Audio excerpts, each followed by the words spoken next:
यानंतर बघूयात मराठा आरक्षणासंदर्भातल्या इतरही बातम्या। थातूर-मातूर सर्वे केला गेलाय। मुंबईसारख्या शहरात 6 दिवसांमध्ये 27 लाख कुटुंबांची माहिती कशी भरली? नाना पटोलेंचा सवाल। सरकार आयोगावर दबाव आणत असल्याचाही आरोप। 27 लाख लोकांचं तुम्ही कुठल्या आधारावर सर्वे केला?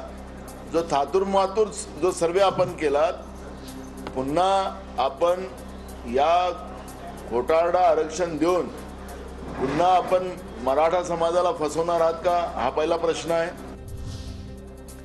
1,58,00,000 कुटुंबांचं 15 दिवसात सर्वेक्षण, वेगवान पद्धतीनं काम, हा तर विक्रमच। भुजबळांचा राज्य मागासवर्ग आयोगाच्या सर्व्हेवरून टोला। 15 दिवसामध्ये 1,58,00,000 घरांचं सर्वेक्षण केलेलं आहे।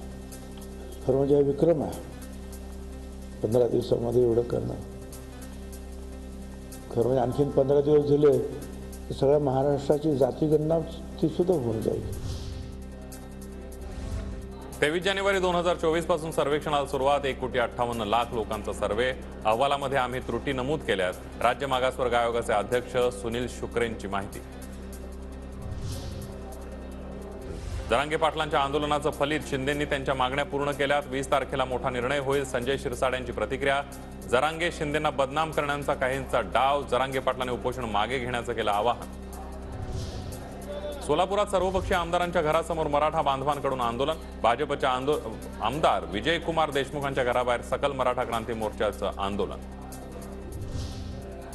खडकवासला मतदारसंघाचे भाजप आमदार भीमराव तापकीर यांना मराठा आंदोलकांकडून निवेदन। अधिवेशनामध्ये आरक्षणाच्या बाजूने भूमिका मांडण्याचं आवाहन। जनसंपर्क कार्यालयाबाहेर आंदोलन। मराठा समाजाकडून आमदार राहुल ढिकळेंच्या घरासमोर आंदोलन। ढिकळेंची उपस्थिती दर्शवत आंदोलनाला दर्शवला पाठिंबा। मराठा आंदोलकांचं ढिकलेंना निवेदन।